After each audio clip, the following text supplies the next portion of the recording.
Today, let's talk about when God makes a big use of small things. I'm going to read from Zechariah chapter 4, verse 10, where we read this. For who has despised the day of small things? For these 7 rejoice to see the plumb line in the hand of Zerubbabel. They are the eyes of the Lord, which scan to and fro throughout the whole earth. Zechariah's question rings true to us today. Almost every one of us might answer, I have despised the day of small things. Of course, the question itself reveals our heart because none of us should despise the day of small things. After all, God has a wonderful, though perhaps difficult, purpose for those days. These words were first directed to Zerubbabel, who led the city government of Jerusalem and was in charge of the project to rebuild the temple. The work had stalled for many years, yet the Lord called it only a day of small things for Zerubbabel. It must have seemed like a very long day because the work of the temple was paused for almost 20 years. He probably would say to God, what do you mean a day of small things? I've lived with 20 years of small things. Even so, God tells Zerubbabel not to despise the season of small things and to consider it as all just a day.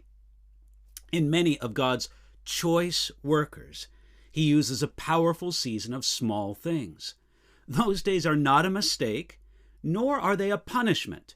They are days of priceless shaping and preparation. They are not days to despise.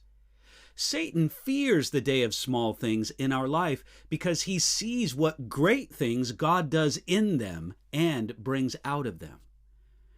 Zechariah chapter 4, verse 10 says, These 7 rejoice to see the plumb line in the hand of Zerubbabel. The 7 mentioned there are the eyes of the Lord mentioned previously in the same context. God's eyes were happy when they saw Zerubbabel busy with the building work, with the plumb line in his hand. The eyes of the Lord see it all, and they are happy to see God's people at work. This is an important lesson for us. Though the work was empowered by the Spirit of God, Zerubbabel still needed the plumb line. He still needed to get to work. God could have given Zerubbabel a shortcut and with an instant miracle finish the work.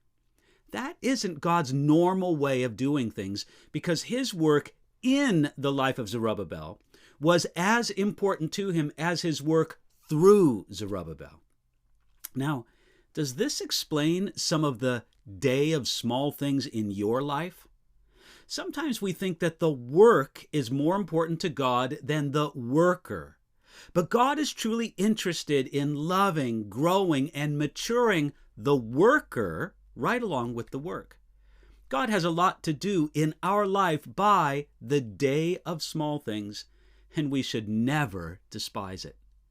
Instead, we should thank God for his love and his care and trust his wisdom when it comes to small things or great things.